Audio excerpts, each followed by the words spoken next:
alternative Dig Talk. Real issues, real talk.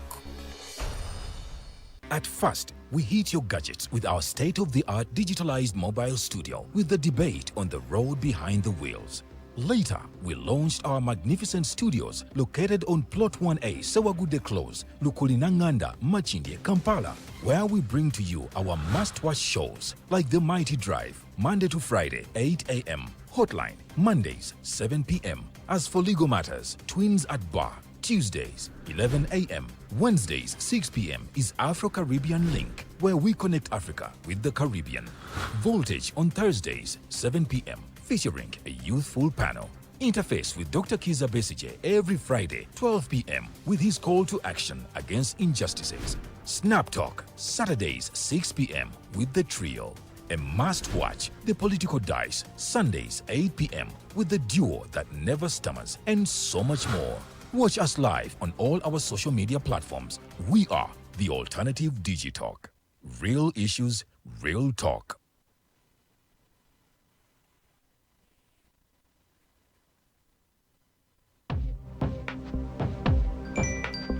Go to the church, though. Tawali man, what's up? Man, can you imagine people just dump everywhere? Someone drinks water and throws the bottle wherever. Come on, Rogers. What else do you expect people to do with an empty bottle? Simanya now, Olukusa. Did you know that plastics take at least 450 years to decompose?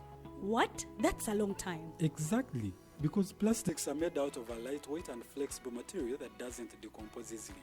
And plastics everywhere in the environment cause plastic pollution. What is plastic pollution now? It is the accumulation of plastic waste in the environment, like bottles, polythene bags, straws. All of these contribute to plastic pollution. I have been using them without knowing their effect. Yeah, a lot of people have. Plastics are a danger to the ecosystem, both on land and in water.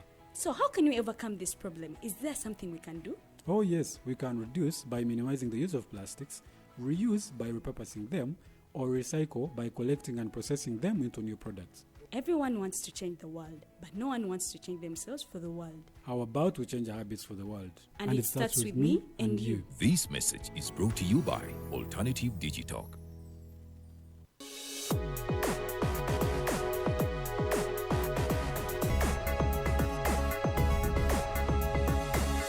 The Alternative Dig Talk.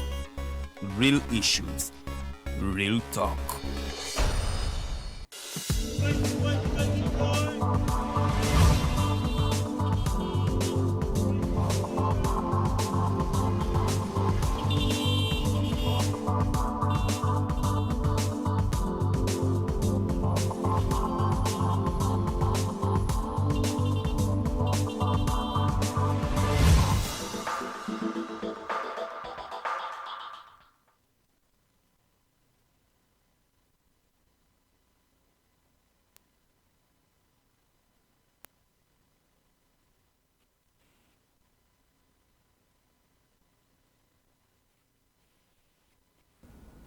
Good morning, Uganda. Welcome back from that short commercial break. My name is Edgar Matthew Karohanga, and for you who's just joining us, we are streaming live from Makindi right here at Digitalk House.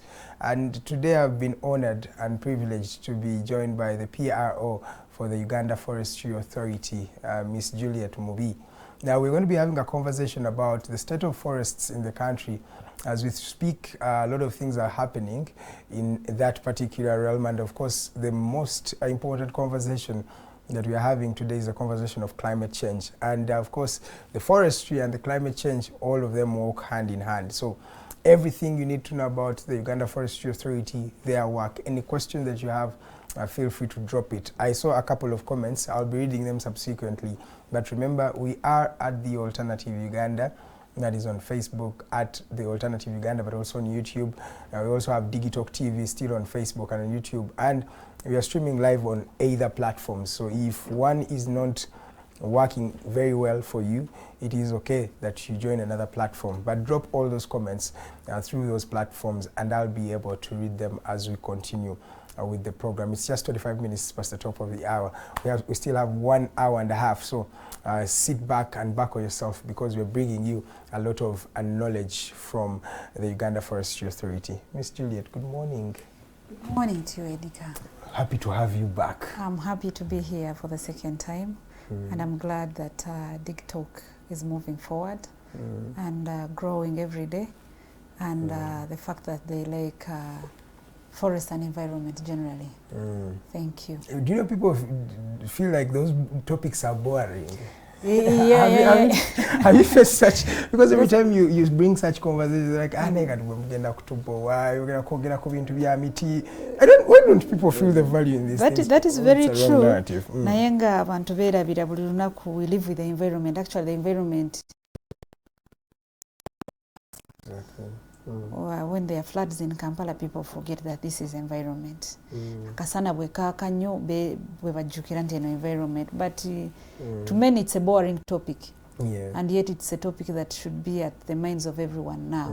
Exactly. That I normally tell people that we are no longer discussing climate change, but we should be discussing climate changed.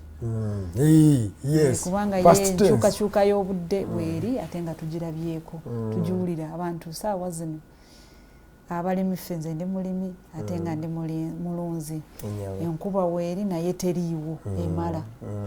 Enkuba yatulimbako mu mwezi gwa July bwe twali tulowooza nti yeyandibadde gundi dry season. Naye enkuba neetonyera ddala abamu ne tusimba ne twangwa naye emmere eyo yakala. Kati tuli saawa zino tusimba naye weeri naye nga temala bulungi ng'eya bulijjo. So the climate has changed. We are no longer discussing it in the present or future tense, but it has happened. Exactly. And until you start to feel the effects, but the effects are already visible. There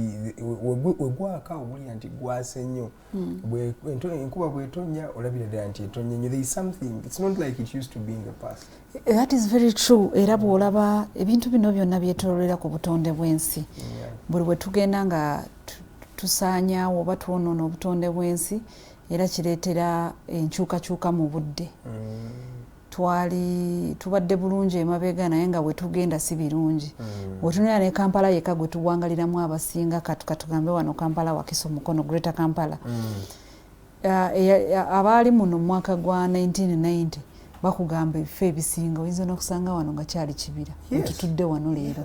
Naye nga buli omu kati buli bwe wagenda okubeera development buli omu ekyasooka okulowooza kantememu omuti guno guli mu plot wano soke tereeze nsobole okuzimba level ate nga tebamanyi we can live comfortably n'emiti egiriwo kati ennyumba bweyokya nnyo abasinga oluusi osanga esi tetugisobola kuzaafodinga mu mayumba gaffe kantuuleko wali mu kisiikirize ewabweru naye ngaebyo tubyerabira nnyo ndowooza bwe budde ate tutera okugamba when the environment speaks it speaks louder exactly than all of us. Okujjako era njagala osooka otunnyonnyolemu. There's a time when I was reading that this country was 50% green of forests. Muline Ggwanga nga ebitundu 5 ku buli 100 jijjudde bibira. That was a beautiful time, Pearl of Africa. Kiyimiridde kitya kati we twogere? Actually, omuzungu Churchill bwe yatuuka mu Uganda bwe yagambira nti Uganda is the pearl of Africa. Yatunula kuva mu north, east, west, central. But it's all green. Era ebya tukozesa nnyo kalimagezi wa satellite images okutulaga ebyaliwo ebiriwo kati ne gye tugenda ne tukola projections gye tugenda nga ffe ekitongole ekya National Forestry Authority. Actually mu ggwanga lyonna ndowooza ffe abakyasinzeeyo okubeera ne GIS lab era tugikozesa forest monitoring mu ggwanga. Omwaka gwa 1950 obutundutundu 6 n'okusukkamu ku ttaka lya Uganda lyonna byali bibira. Wow, 60 kitegeeza 60%. Bande nsaze n'okusala. Actually over 60% by 1950. Uganda yali bibira. Macho bula abantu bagenda ne mu nsiko. There was a basis. Netugende maaso. Ensiko yaliwo naye kati tekyaliwo abalowooza okugiyingira kati tekyaliwo. I understand why they did that. Batugende maaso ne so ne kati okuva ku 1950 mwaka 1905 okutuuka ku 1909 ate mu 9 abasinga twalinga weetuli tuzaaliddwa nga weetuli. Uganda yali nga tuvudde ku 6 plus mu 1950 mu 1990 obutundutundu ku 24 24% obwa Uganda bwe bwalinga buzigadde nga buliko ebibira naye ng'ebibira bino nga biri ku ttaka ly'obwannannyini nerya gavumenti 24% 1990 kati mu mwaka gwa 2015 2015 twali tutuuse ku butundu 9 bwokka ku 10 ku ttaka lya Uganda. Awo kikulaga nti decline yali amaanyi nnyo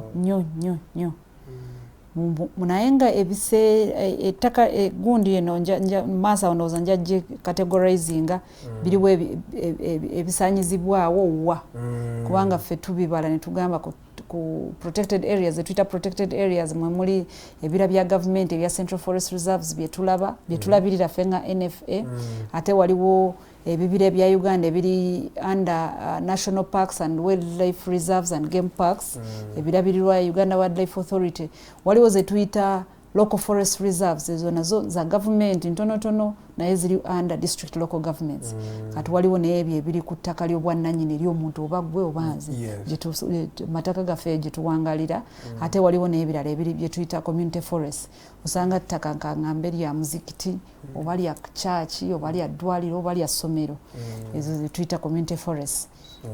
Ati ebyo byonna kati 2015 awo decline yali y'amaanyi nnyo nga tutuuse ku 9%. Ekyo kikwasa ennaku by the way. Wemwakubala zonna zoyogeddeko ezo types zonna weziteeka wamu it's only 9% of 9% yes of the entire what happened cover. What happened, how did you reach 9%? What happened is negligence ekirala population increase abantu muwendo gw'abantu gugenda gweyongera ate abantu buli weyongera tukatunulire waffe gye tuva bwe banga kitange yayina kaŋŋambe jjajjange yayina yika 10 ez'ettaka nga kwezo 5 nga ziriko emiti oba kibira ng'akolera ku yika 5 n'azaala abaana 10 kati bwafa ku baana 10 buli omu n'agabanako yika emwemu kati jjukira jjajja yali akolera ku yika 5 nga 5 za bibira kati azadde abaana 10 buli mwana afunyeeko yika emwemu kati awo kitegeeza oli awo wadde ekibira wagenda okulimira kati taata jjukira nina bataata bange 9 ne ku taata wa 10 kati ffe ku yika emu tuzaaliddwa abaana 5 kati uyike emu eyo gye tugabanyaamu ate buli omu kati kitegeeza agenda kufunako ploti emu kati awo population kyekimu ku ebyo ebireetedde okusaanyizibwawo kw'ebibira ekirala poor planning abantu abasinga tulowooza nnyo kukolera ku ttaka eddene naye ne twerabira oba ne tutamanya nti osobola kukolera ku ttaka ttono naye n'ofunamu kinene okusinga akoledde ku ttaka ddene nga tetukola smart agriculture. Abantu nga tebabikkiririzaamu ndaba ne Mr. Museveni atera okwogera ku 4 acre system nti bana musobola okukozesa 4 acres wane acre emu ne mugitemamu mu ngeri ennungi naye bannayuganda balowooza mbu ebyo tebikola. Abannayuganda balowooza nti tebikola kati mindset gye tulina omuntu alumba ekibira n'agamba nze wano wendi ettaka terikyali yieldinga bulungi kanoonya awala n'ayingira ekibira naye nga tamanyi nti Katonda ono alina ngeri gye yatonda ebintu bye nti ettaka ly'ekibira lirungi ku miti era abasinga okuggyako abo bakozesa nnyo ebigimusa naki abasinga ofunamu sizoni 4-5 ettaka ne libanga terikyabala bulungi kati eyo mindset eyo gye tulina okukyusa tusobole okulaba nti tukozesezza ettaka ettono ne tufunamu kingi ne tusobola okusavinga ebibira kubanga ate ekirala kye tutamanya oba tukimanyi naye nga tukikozesa grid okwonoona tuba tweyonoonera ffenna bw'omalako kale kati bwe tutemye ebibira ne tubimalaawo ne tulaba nti environment ekyuse era tufiirwa gwafa ate nga bagamba 80% of Ugandans badependinga ku agriculture kati mwe mufiirwa sizoni namba munaabaawo mutya at least tufune kitono naye era tetufuna kitono tuyige okukozesa ettaka ettono tuyige smart agriculture 4 acre nga mu president bwagenda alambula eggwanga abasomesa naye abasinga tebakikiririzaamu naye sooka okigezeeko olabe nti tekikola abantu ndaba wana ba zero grazing omuntu abeera n'ente nga 10 ku poloti naye n'afuna amata mangi ate okusinga eri abo zero grazing kwe kubanga ente yeetololera mu kifo kimu eringa mu ruumu nayo naye nga n'asinga bali abali ku free range ate nga alina ente 2. So tuzuukuke era tubuuke tutereze eggwanga lyaffe. Kati mbadde nkyakumalirayo mu 2019 actually kankuwe statistics from 2015 to 2021 wanga kati right now tukolako za 2023 2021 twali actually 2019 twali tuwongezezzaako tutuuse ku butundutundu 13.4. Mbuuza nti kino twakifuna kitya?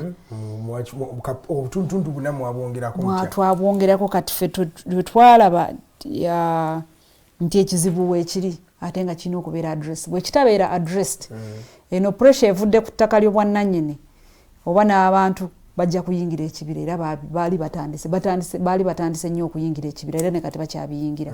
Ne tugamba kati tukoze tutya kubanga ne tulaba nti obwetaavu bwebuli.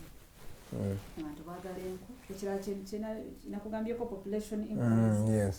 Ekirala fuel wood energy n'amanda. Bane bannayuganda bakozesa ebintu ebyo. Households in Uganda badependinga ku nku n'amanda okufumba emmere. Kati twalina okunoonya alternatives. Ate alternatives eziriwo nga teziri affordable. Gaasi kituufu waali naye nga batono abamusobola. Kituufu. Amasanyalaze nakyo bwe butyo batono abagasobola okugafumbisa ate nga tegali buli wamu. Ate tugamba tu encouraging private sector okuyingira mu kusimba emiti nga gya ssente. Ne tubadde tuwa abantu license okukolera emirimu gyabwe ku ttaka lya gavumenti era emirimu gyabwe girina okubanga nga gya bibira era abantu basimba nnyo emiti. Nina nga mubasasula okubanga basimba emiti. How does that work? Emiti it's an investment like any other investment nga bw'okeera n'otandikayo edduuka mu kikuubo oba n'ozimba ennyumba n'ogamba eno nja kuba ngifunamu era n'osimba kasooli naye kujjako ky'emiti kiri long term. Yes, it's a long term investment naye nga it's a very good investment. Ereetera ddala ssente nnungi ate. You remind me just to paint a picture for them abatulaba nyina omuntu gwe mmanyi yalina ettaka yalina acres nnyingi musajja yafa may his soul rest in peace naye yatuukako time yatemako obutemi miti ku eka nga 2 naye yafuna milioni nga 5 nga milioni nga naye nga ettaka lisigaddewo atemyeko just I think 2 acres n'atunda egyo emiti gyokka. Ate kati ku luno ettaka nga lya gavumenti gwe tukuwa bwi license ne tukukkiriza okubaako kyokolerako nga kya kibira. Abantu twawa abantu nnyo license ezo ne basimba emiti ate n'ekirala ne tugaba emiti n'abalala ne basitukiramu abalaba nti obutonde buggwawo. Sigamba attribution eno saga nkiteeke ku NFA yokka naye waliwo ebitongole bingi byasitukiramu gavumenti nesitukiramu ne tufuna campaigns ez'okusimba emiti ne tugaba emiti ffe tubadde tugaba emiti egitali wansi wa milioni 10 buli mwaka. Nga mugigaba under what criteria ani gwe muwa ani gwe mutawa? Omuntu ebadde first come first serve ng'osaba okasita osaba ng'owandiika. Tulina nurseries ziri 35 mu ggwanga lyonna nga ziri mu bibuga ebinene ebyo n'ebitono at least tugezezzaako okukavaringa every region. Kati ng'owandiika n'osaba emiti n'oweebwa ate ng'emiti nga tugaba gyakasangwawo wano tukuwa misizi ne tukuwa mahogane ne tukuwa emivule taseesa ebyo n'ebibala abantu ne basimba kubwerere tubadde tugaba milioni 10 buli mwaka nga gyabwerere ate nga tulina ne section gye tuyita commercial section eyo ojja n'ogula emiti gino gikula amangu egya ssente ezo incentives zetwateekawo n'ettaka ne tuwa abantu ne basimba emiti nga gya ssente ate kati ekyo twakikola okugamba nti abadde bayingira ekibira okusala mahogani naye ng'ayagala muti gwa kuzimba nnyumba oba nga muti gwa nku at least abantu bano bwe banaaba basimbye kalitunsi banakozesanga olwo katuusi akulira myaka mitono compared ku zino natural trees zaffe indigenous species.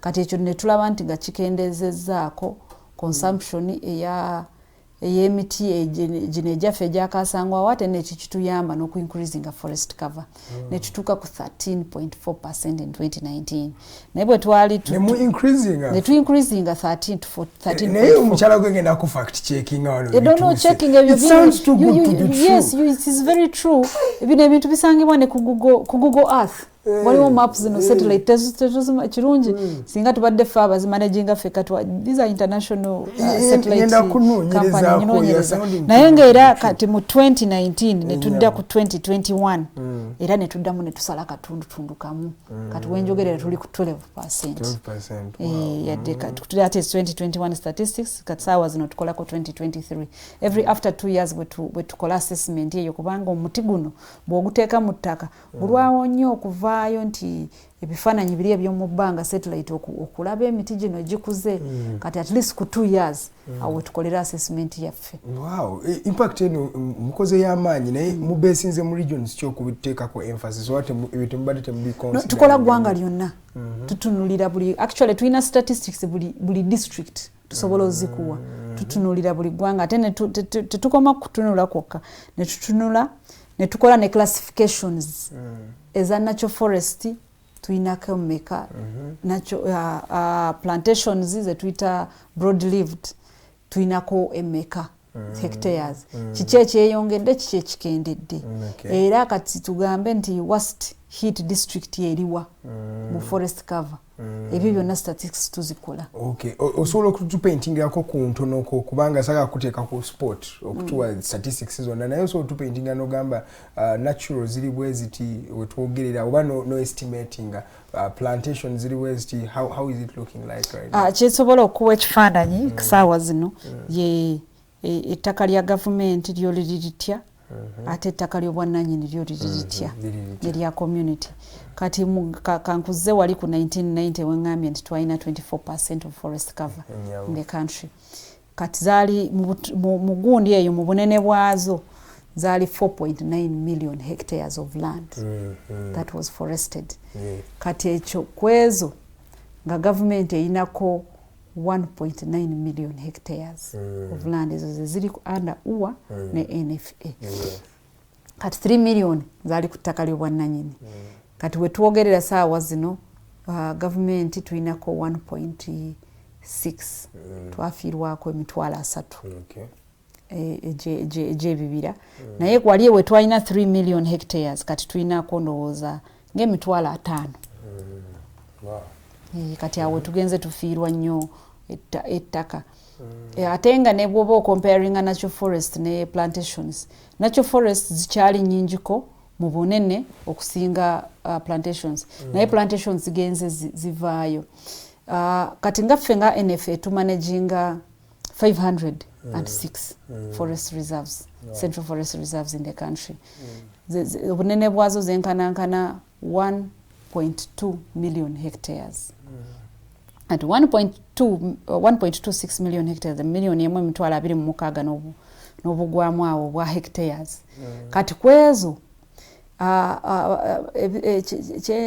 ebibira bino byetumanaginga byagazetingibwa byateekebwako enfumbo most of them in 1930s gavumenti y'abazungu yeyabiteekako envumbo kati bwe yateekako envumbo ebimu ku bibira bye tuyita era ennaku zino bitera okutawanya abantu nze nyinza okujja wano ne nkugamba nti kino kibira naye nga gwe tolabaawo muti n'oŋŋamba kino si kibira naye bwe baali bagazeetinga there were areas reserved for forestry purposes bo balina obwongo mu ndaba yaabwe wano tuliyeetaagawo ekibira yadde saawa zino tekiriiwo yes kiyetaagibwa era mubadde mubiwulirayo tubaddeeyo ekayunga eyo twaliyoko ne minisita omu n'agamba nti wano tewali kibira sirabaawo miti naye nga it's a forest reserve land reserved for forestry purposes ekyo kati bwe ngambye nti tugaba ettaka tetugaba ttaka actually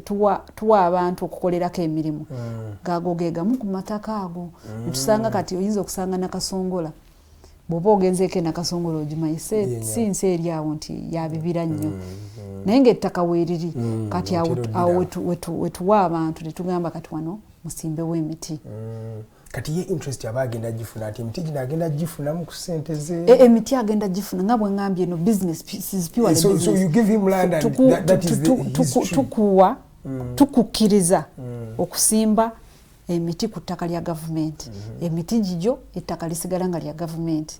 Era ne tukuwa license ya myaka nga 25 oba myaka 5. Nobeera nga okozesa ekifo ekyo. Naye ng'ettaka si liizi. Ate tetukuwadde ettaka. Tukuwadde tukukkiriza okukolerawo emirimu eyo. Era ffe oluba otuwaayo ka ground rent katono nnyo ati tukyali mitwalo nga 3 per hectare per year. Wow, izo zibira sente ntono kubanga ngambye it was an incentive okuleetera abantu okusimba emiti ku Bibira, okusimba emiti mu ggwanga. Ate nga it's an alternative to reduce pressure on natural forests. Kyetwava tukola ekyo. Kati emiti egenze nga yeeyongera ate ne tulaba ne industries zitandiseewo okubeerawo mu ggwanga. Naye nga if we could only find alternatives for firewood and charcoal, I think it would go a long way. All right. You're still watching Digital TV. Dakika zino ziri 15 zezibulayo kubanga tuwere sawa satu. Amanya nze Ggwanga Karohanga, nkyali n'omukyala Juliet Mubi. Gwe yakannegatako ono omukyala ava mu kitongole kya Uganda Forestry Authority UFA. Tukyali mu kugenda maaso n'ebigenda maaso mweyo particular sector. Tunnyonnyodde wawe tuvudde wawe tuli kati na biche bigenda maaso wawe tugenda ogenda mu maaso awo wenyini. Let me come to you. Licensing eno waliwo amabagamba nti mwinamu omukono oguli gwina gwe favoring abalala nga babawa license naddala ba large investors abo oba ennaku zino bayita bagamba noguzi nti waliwo omukono oguli subjective mu ku licensing ani anakozesa forestry land oba okudealinga mu forestry. Tunnyonnyole kiri kiti ekyo kituufu oba si kituufu? Kintu kino tugenze tukiraba era tugezaako nnyo era nebaza Digital leero mpereddwa omukisa nti nsobola okukyogerako. Abasinga bakyogerako nga tebasoose okubuuza information kigenda kitya mu kikola kitya. Abamu oluusi batunenya nti temukkiriza lwaki mugabe ettaka lya gavumenti.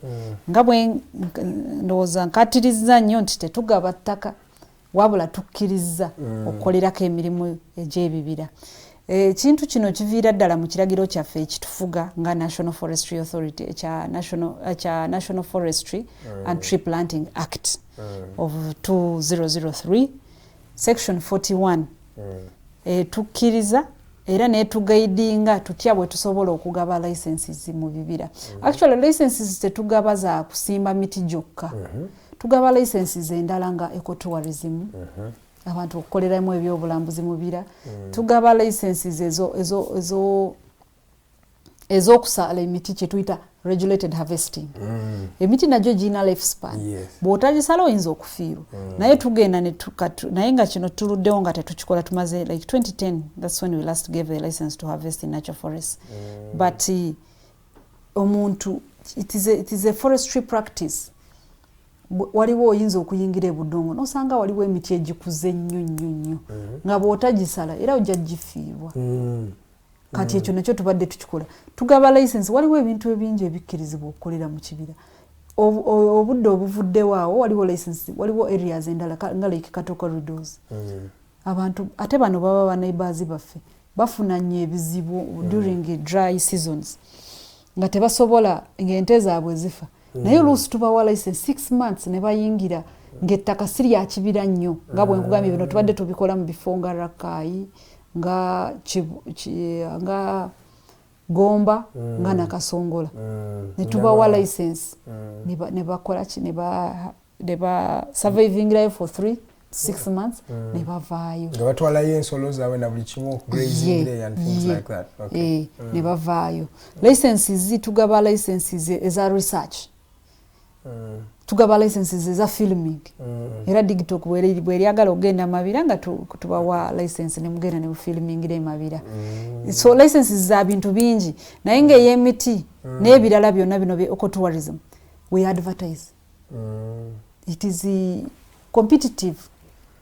Era kya buli omu we advertise in the daily papers most times ze tumanyi wano New Vision and Monitor.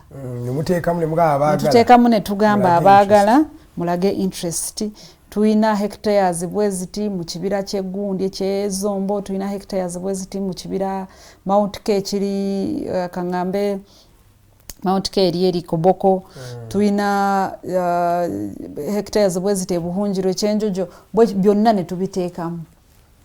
Abantu era ne bawandiika ne basaba. Era ne evaluation committee neetuula ne evaluatinga okusinziira ku bisaanyizo bye tuba tusetinze nti investment eya forestry nga bwe nkugambye it's a long term investment. Olina okubeera ne financial capacity, olina okubeera ne technical. Kyokulaba bana abanene abagagga be basinga oddiringa mu kye tuba tugamba kubanga nabanga abalina capacity era kati era obuddo kituufu bw'oba tolina capacity ezo oyinza okulemererwa. Era tusanze bw'olaba masqueraders tebabula mu process ya buli kimu. Osanga oli muti mwamuwa era kubanga bwe tukuwa offer ne tukuwa license esooka elastinga for 2 years nga bwe tulaba kikyokolera ku ttaka eryo. Osanga 2 years ziweddewo nga tukugamba mwami Edgar twakuwa kusimba miti ate oli mu kasooli. Ekyo tekikkirizibwa mu kibira, license tugisazizzaamu. Naye kati mu kibira mu basobola okuteekamu nga food crops, baba baagala oddiringa mu food crops asobola ogenda n'alima food crops amidst those trees or taunja system tetugikkiriza mu kibira. Taunja tetugikkiriza where you grow crops alongside the trees. Emiti gino giba gyagala nutrients mu ttaka kati ziba competinga n'emmere. Naye ng'ekirala abantu kyandibadde kikola singa abantu baba beefuga. Naye oli asanga interest ye ya mmere. Kati ayinza bwe mumuwa ne mukkiriza ayinza okusimba omuti gumu wano n'asimba omulala after 50 meters naye nga wano mmere yokka. Kati ekyo tulaba kiba tekizaawo kibira. Era yensonga lwaki singa abantu babadde beefuga kyandibadde kikkirizibwa nti at least the first 2 seasons osobola okulima emmere nga bw'osimba emiti gyo. Kubanga emiti gyokka bwe gikula bw'obanga obadde olina interest mu miti, emiti bwe gikula gigobawo emmere. Kubanga emmere wali wansi eba tekyafuna shade canopy bw'ekwata waggulu. Yes. So it's practically impossible. It's practically impossible for you to grow crops alongside trees for a long time. You can only do it in a short time. But for a long time it's impossible. Okay. Tukyali ku Digital TV. Mbadde njagala twogereko kone ku export or dealing in timber because okyogeddeko that there is harvesting. How does one really start to deal in timber in this country in a legal manner? Because banja badealingamu naye nga bakosa some dubious means okubanga badealinga in timber, but how best would you advise someone adagala okuyingira mu kudealinga mu timber in a legal manner in this country? Okay. Dealing in timber okujjako export there is a ban on export. Tugamba abantu nti twagala value addition here. Tewali nsonga lwaki otwala kati olaba emmeeza eno gye tuliko nungi nnyo era nsuubira eno bagikolera wano. Kati tugamba lwaki otwala omuti ate n'okolera emmeeza China ate n'ogikomyawo e Uganda n'okituguza expensively. Kati there is a ban. Tukiza bw'oba oli China ng'owulira oyagala kudiiringa mahogany we Uganda, jangu mu Uganda osetting up factory mu Uganda. Nga mutwagadde nnyo. Ekyo kyekiriwo kati. Naye nga still timber business exporting ebintu ebiri raw. Kireke wano omuntu akikole ate exporting ku bei ya waggulu. Ya waggulu nga finished product. Finished product atenga n'abantu wano bafunye emirimu kubanga factory bwejja era nansi bajja kufunamu emirimu. Ekyo kye tuliko kati twagala kutumbula omutindo gw'emiti n'embaawo. Naye nga on'okudiilinga mu miti katugambe wano business ey'emiti. Bw'obanga emiti gyo gitema ne bw'oba mukono wano kugiyingiza e Kampala kubako procedures olina okikola ligale. Bw'otakikola ligale era osangamu okusomoozebwa kungi mu kkubo omwo. Omuntu bw'oba olina okuharvestinga olina okubeera ne kituyita harvesting license. Eyo bw'ebanga ettaka lya gavumenti nga kibira kya gavumenti kye kivunaanyizibwako NFA ogijja ewaffe mu NFF abagikuwa.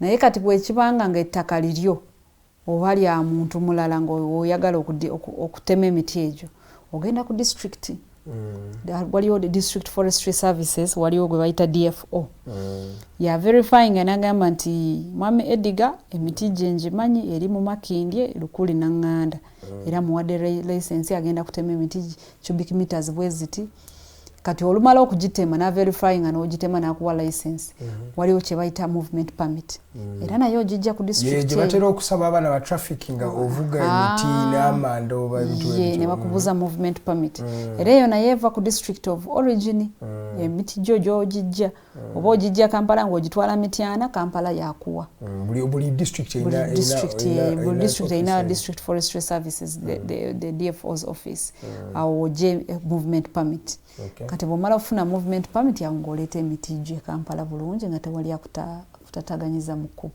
Okay, tugenda kuwebuuza lwaki abantu basigadde bakyayisaawo gino emiti in a way that bakuba batya the system, because I think there are many people beating the system and they are continuing to thrive on timber. Ladies and gentlemen, you're still watching Digital TV. My name is Edgar Matthew Karuhanga. We have 3 minutes to the top of the hour. When we come back, we look at that particular issue, but also paint a picture of what is happening in Mawira Forest, Budongo Forests, and the various forests in the country. I'll also be able to listen in from you. Please do send in your feedback. I want to share it with our visitor today. So send in your question, your query, your grievances, all that you need to know about everything forests. Please do send in your messages. And of course, I'll be asking her, what is the role of me and you in creating a better forestry in this part of the world? My name is Edgar. Let's take a break now.